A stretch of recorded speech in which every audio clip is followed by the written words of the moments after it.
El día de su boda, el 31 de mayo de 1906, una bomba escondida en un ramo de flores estalló contra el coche de Victoria Eugenia de Battenberg, y cuando el humo se disipó, la reina de 18 años no lloró. Se quedó mirando la sangre de un guardia muerto salpicada sobre la seda blanca de su vestido, como si ya intuyera que España la recibía con un presagio. Si esta historia te ha aportado algo, suscribirte no cuesta nada, y hay muchos más relatos como este en camino. La campana te avisará. El coche de gala volvía al Palacio Real. La ceremonia había terminado en San Jerónimo el Real. La comitiva cruzaba la calle Mayor entre el gentío, y allí, desde un balcón, alguien dejó caer un ramo. Dentro del ramo iba el explosivo. Alfonso XIII y su esposa salieron ilesos por cuestión de segundos. Otros no. Murieron varias personas, entre ellas guardias de la escolta, y la sangre de uno de esos hombres alcanzó el vestido de la novia. Sus damas de compañía lo contaron muchos años después, y todas coincidían en el mismo detalle. Ena no gritó, no se derrumbó. Miró la mancha oscura extendiéndose sobre la seda con una serenidad que a algunos les pareció valentía y a otros algo más frío, más difícil de nombrar. Fíjese en ese gesto, porque lo va a repetir toda su vida. Mirar la sangre en silencio, sin una lágrima. Así llegó a España la muchacha que iba a ser reina.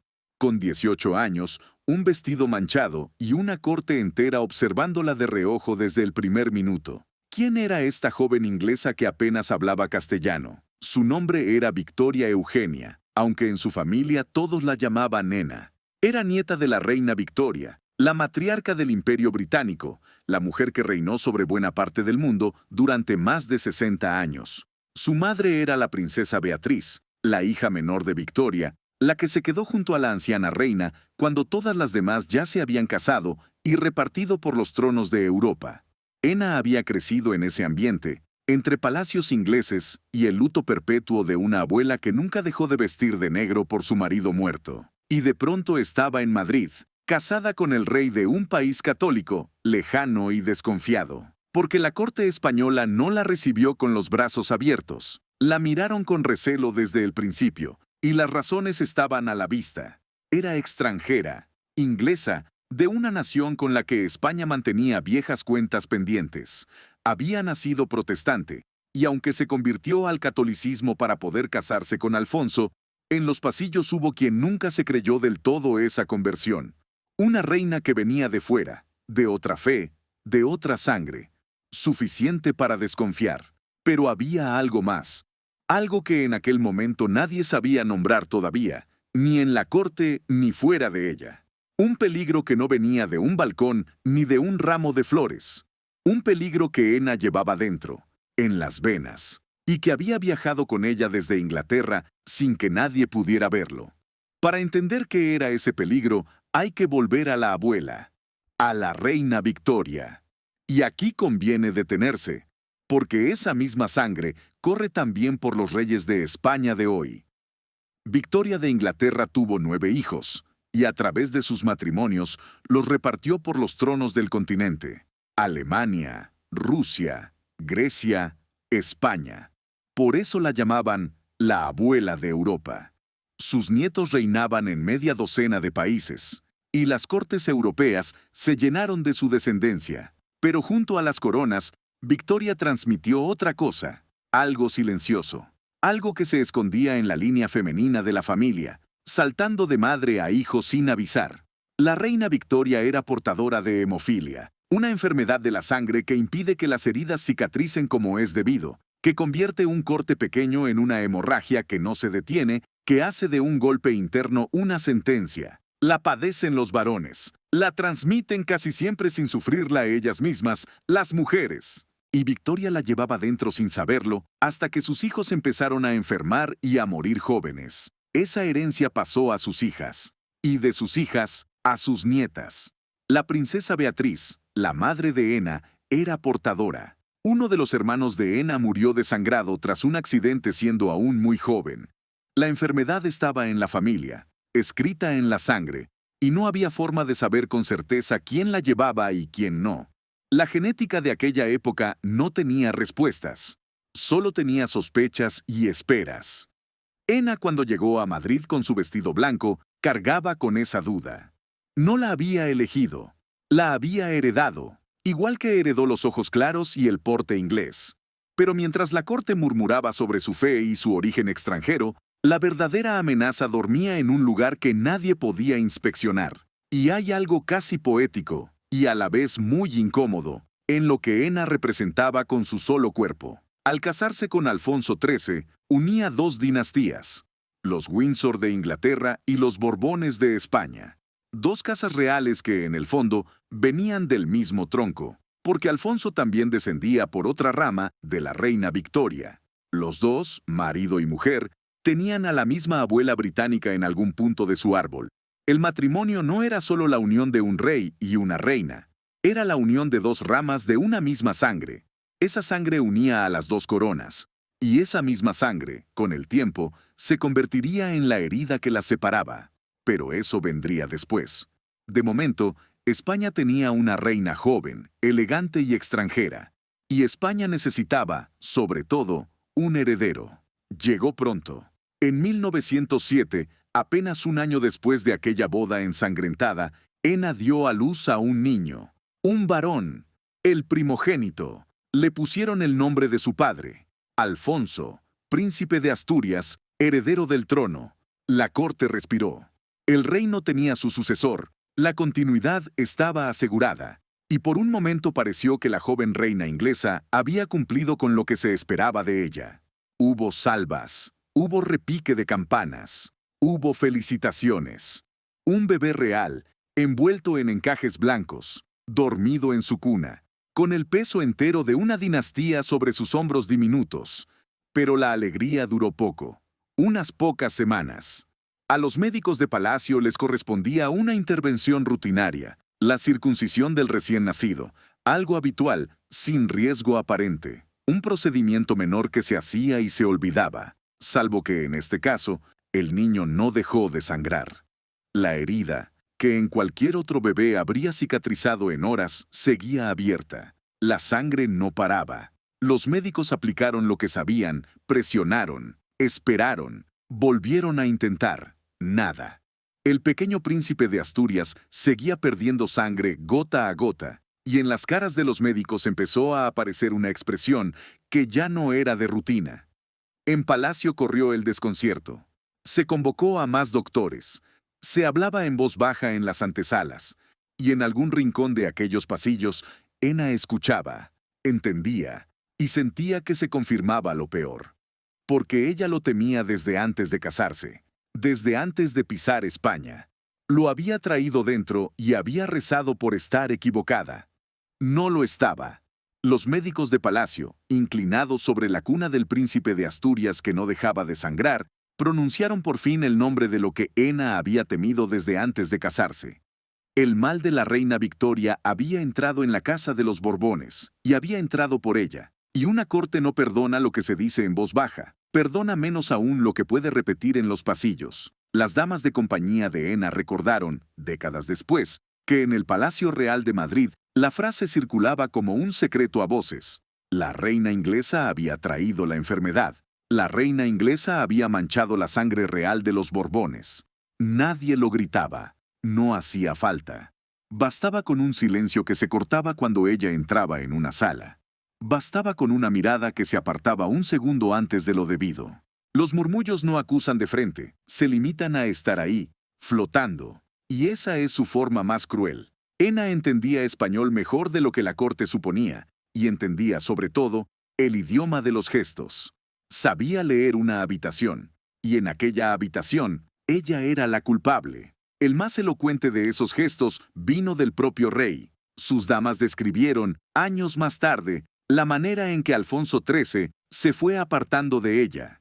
No de golpe, no con un portazo, con algo más lento y más frío, una distancia física que se instalaba entre los dos como un mueble más del palacio. Primero fueron las manos que ya no buscaban, después las conversaciones que se acortaban, después las habitaciones separadas que dejaron de ser una formalidad para convertirse en una costumbre. El hombre joven y encantador que la había cortejado en San Sebastián se transformó, ante sus ojos, en un retrato oficial de uniforme militar y mirada distante, correcto en público, ausente en todo lo demás.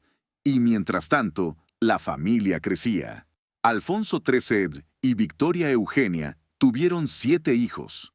Sobre el papel, una dinastía asegurada, una estampa de familia numerosa que la propaganda de la época sabía aprovechar. La fotografía existe, los 7 alrededor de sus padres, todos con su lugar, todos mirando a la cámara. Pero detrás de esa imagen había un recuento que en la corte se hacía en susurros y que a Ena le pesaba en cada respiración. De aquellos 7 hijos, 2 varones eran hemofílicos y una hija era portadora, lo que significaba que la sangre de la reina Victoria seguiría viajando en silencio hacia la generación siguiente, sin pedir permiso, sin dejarse ver, esperando su momento. Hay que detenerse a imaginar lo que era eso en la práctica. Criar a un niño hemofílico a principios del siglo XX, sin transfusiones seguras, sin los tratamientos que hoy damos por descontados, era vivir en una vigilancia permanente. Cada caída era una amenaza. Cada juego brusco, un riesgo. Cada rodilla raspada, cada diente que se movía, cada golpe contra una esquina podía convertirse en horas de angustia sin saber si la hemorragia se detendría. Un moratón que en cualquier otro niño desaparece en 3 días. En los suyos podía ser el principio de algo que nadie sabía cómo parar. Ena no criaba hijos. Ena montaba guardia. Y montaba guardia sabiendo, o creyendo saber, que el enemigo contra el que velaba lo había metido ella misma en casa. Íntimos de la reina contaron después que había una frase que repetía en voz baja, no una queja, no un reproche a nadie, más bien una sentencia que ella misma dictaba y ejecutaba contra sí misma en la penumbra de una habitación cuando creía que nadie la oía. Le di un hijo enfermo. 4 palabras. Repítala en voz baja una vez, como la repetía ella, y entenderá el peso que cargó durante 60 años, porque no era una frase que se dijera y se olvidara, era una frase que se instalaba, que volvía cada noche, que se pronunciaba con la misma culpa intacta la primera vez y la número 1000. Lo demoledor de esa culpa es que nadie se la discutía. La corte la daba por cierta. El rey, con su distancia, parecía confirmarla. Y ella, en lugar de defenderse, la aceptaba. Se había convertido en juez y en acusada al mismo tiempo, y el veredicto siempre era el mismo. El matrimonio, mientras tanto, se apagó hasta la indiferencia. No hubo un escándalo sonoro, no hubo una ruptura pública. Hubo algo peor para una mujer orgullosa: la irrelevancia. Alfonso XIII buscó consuelo fuera del palacio, en compañías que la corte conocía y comentaba con la misma naturalidad con que comentaba el tiempo. No se molestaba demasiado en esconderlo, y Ena hizo lo único que sabía hacer, lo único que le habían enseñado a hacer desde niña en la casa de su abuela: replegarse en la forma. Se refugió en la etiqueta, esa coraza de protocolo que permite estar en una sala llena de gente sin que nadie te toque de verdad.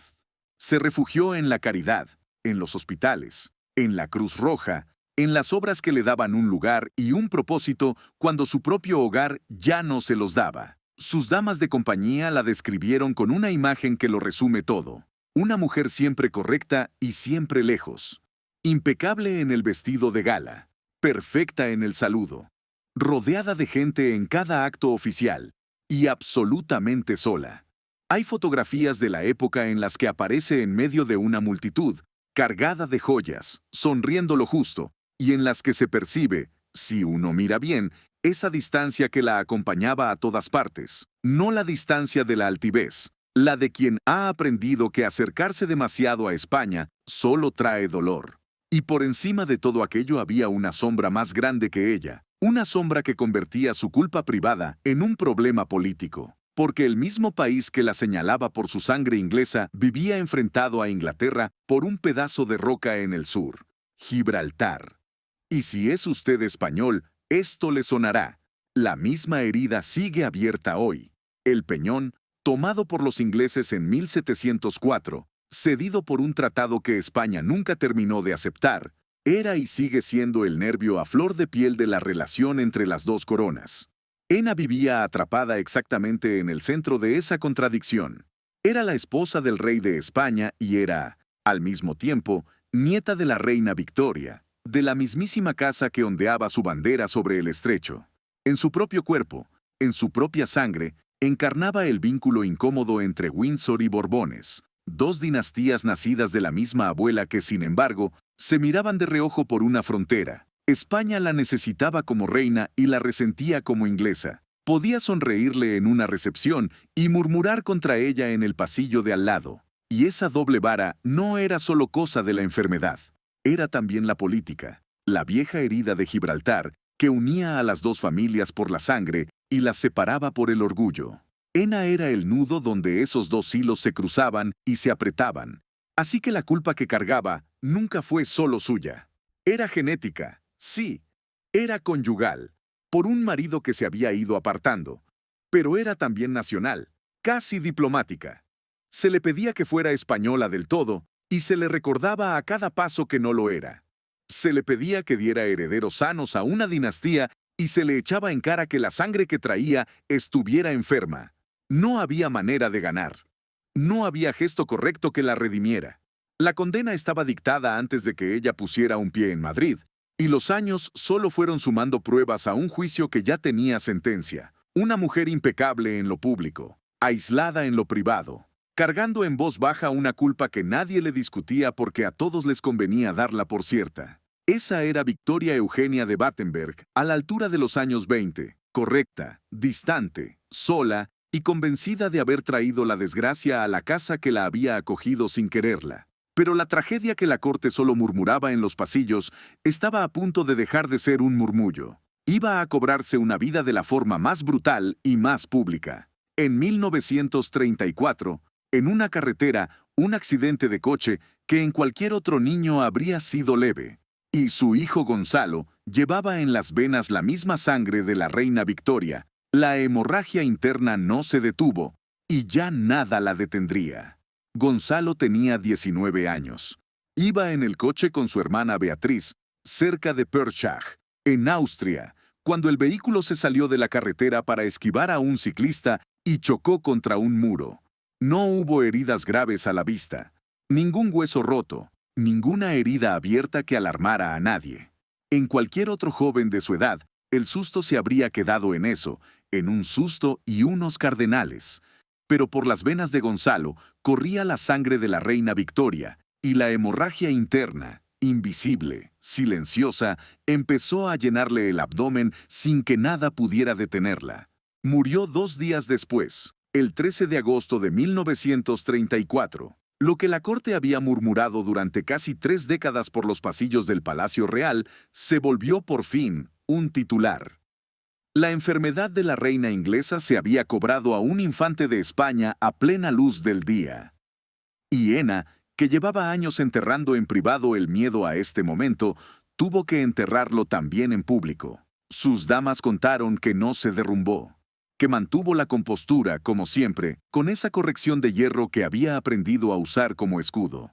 Pero una de ellas dijo que aquella semana la reina apenas hablaba, y que cuando lo hacía repetía una sola cosa, en voz muy baja, casi para sí misma. Le di un hijo enfermo. Lo decía como quien reza, como quien acepta una sentencia.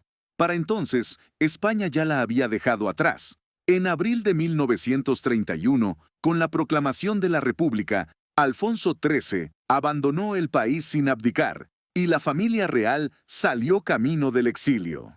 Ena hizo el equipaje de una vida entera, los baúles, las joyas, los retratos, y salió de Madrid por la Estación del Norte una madrugada, casi a escondidas, del mismo país que la había recibido 25 años antes con una bomba en un ramo de flores. No hubo despedida oficial, no hubo multitudes. La reina extranjera se marchaba tal como había llegado, mirada con recelo, sin acabar de ser perdonada. El matrimonio, que ya se había enfriado hasta la indiferencia, no sobrevivió al exilio. Ena y Alfonso vivieron separados. Él, entre Roma y Francia, buscando fuera lo que nunca encontró dentro de palacio. Ella acabó instalándose en Lausana en Suiza, en una villa tranquila junto al lago Le Mans. Allí pasó la mayor parte del resto de su vida. Viuda desde 1941, cuando Alfonso murió en Roma, apenas semanas después de haberle cedido a su hijo Juan los derechos dinásticos. Y desde aquella orilla suiza, Ena vio cómo la enfermedad que creía haber traído seguía haciendo su trabajo. Uno tras otro. Ya había perdido a Gonzalo. Su hijo mayor, Alfonso, el que había nacido príncipe de Asturias y había sangrado sin parar tras aquella circuncisión rutinaria, también moriría joven en un accidente de tráfico en Miami, en 1938, con solo 31 años. La misma sangre, la misma imposibilidad de detener la hemorragia. Dos varones hemofílicos, muertos ambos por accidentes que en cualquier otro hombre habrían sido leves, y una hija portadora que a su vez podía transmitirlo. Imagínese lo que es contar los años en una villa junto a un lago extranjero, con el teléfono trayendo, cada cierto tiempo, la noticia de otro que se va, y saber, o creer saber, que la puerta por la que entró todo aquello fue usted misma. Sus íntimos decían que Ena nunca dejó de cargar esa idea, que la etiqueta, la caridad, las visitas, todo aquello era la superficie correcta de una mujer que por dentro seguía repitiendo la misma frase. Hubo, sin embargo, un regreso, uno solo. En febrero de 1968, casi 40 años después de haber salido al exilio, Victoria Eugenia volvió a España. Vino como madrina al bautizo de su bisnieto, el hijo de Juan Carlos y de Sofía de Grecia, un niño al que llamaron Felipe. La anciana reina, vestida de negro, con más de 80 años, se inclinó sobre la pila bautismal real y sostuvo por un momento a aquel bebé. Y aquí conviene detenerse, porque lo que pasó en esa capilla no fue solo una ceremonia familiar. Fue el círculo dinástico cerrándose sobre una nueva generación. Ena, nieta de la reina Victoria, la matriarca genética de media Europa, sostenía en brazos al heredero de una línea que ella misma había prolongado hasta el borde de la ruina. El vínculo entre los Borbones y los Windsor, esas dos dinastías nacidas de la misma abuela, volvía a hacerse carne en un solo instante, en un solo niño. El niño que bautizaron ese día reina hoy en España. La sangre de Ena y la de la reina Victoria sigue en el trono, pero no hubo reconciliación con el país.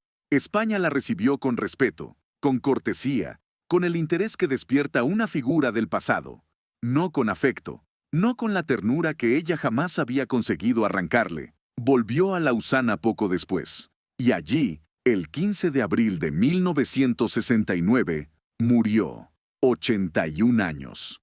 Sus damas, las que la acompañaron hasta el final, dijeron que hasta el último tramo de su vida seguía hablando de aquella culpa, que la frase no la abandonó nunca. Le di un hijo enfermo. Y es aquí donde hay que parar del todo, porque esa frase, la que ella aceptó como una condena, la que sus damas oyeron hasta el final, merece que la miremos de frente. Piénselo un momento. ¿De qué era realmente culpable esta mujer? La hemofilia no es una elección, no es un descuido, ni una falta, ni un acto que se pueda cometer o evitar. Es una mutación en un cromosoma, transmitida sin voluntad, sin conocimiento, sin la menor posibilidad de decidir. Ena no fue a buscar esa enfermedad. La recibió en silencio, en el mismo paquete de sangre con el que recibió el título de nieta de la reina Victoria. Nadie la consultó, nadie le preguntó si quería llevar esa herencia. Le tocó, igual que le tocó ser princesa, igual que le tocó ser reina, igual que le tocó, al final, ser una anciana viuda y exiliada en un país que no era el suyo. La corona, la enfermedad y el destierro le llegaron por la misma vía y con la misma inevitabilidad, por nacimiento. La genética no reparte culpas, no hay malicia en un gen recesivo. Ena no eligió la hemofilia, la heredó. Y castigar a alguien por lo que lleva en la sangre es una de las injusticias más antiguas que existen. La corte española lo hizo de todos modos. Convirtió una tragedia médica en un reproche moral. Necesitaba un rostro al que señalar, y el de la reina extranjera, protestante, inglesa, venía a mano. Le colgaron una acusación que la ciencia jamás habría firmado.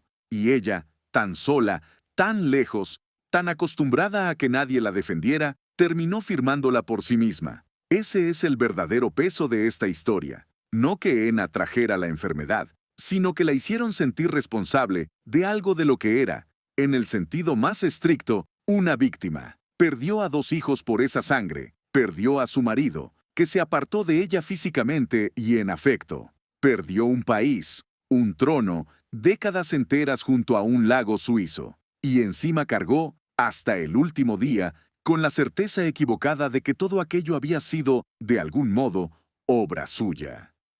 Y vuelvo, ahora, al principio de todo, a aquella mañana de mayo de 1906, en la calle Mayor de Madrid, cuando el coche de los recién casados cruzaba entre la multitud y una bomba escondida en un ramo estalló contra el vehículo. Alfonso y Ena salieron ilesos, pero el vestido blanco de la novia quedó salpicado con la sangre de un guardia muerto. Sus damas contaron que Ena no lloró, que se quedó mirando aquella mancha oscura sobre la seda, quieta, como si comprendiera algo que aún no tenía nombre. Durante mucho tiempo, pareció que aquella mancha había sido un presagio, el anuncio siniestro de lo que la reina inglesa iba a manchar, la sangre de los Borbones, la pureza de una dinastía, el futuro de un país. Pero no era eso. La mancha de sangre en la seda blanca del vestido de novia nunca fue un presagio de lo que Victoria Eugenia iba a hacer. Fue el presagio de lo que le iba a tocar cargar. Sangre ajena, derramada por otros, cayendo sobre ella sin que ella la hubiera provocado. Ese fue su destino desde el primer día, y lo fue hasta el último. Una mujer vestida de blanco, manchada por una sangre que no era la suya, condenada por una culpa que nunca cometió.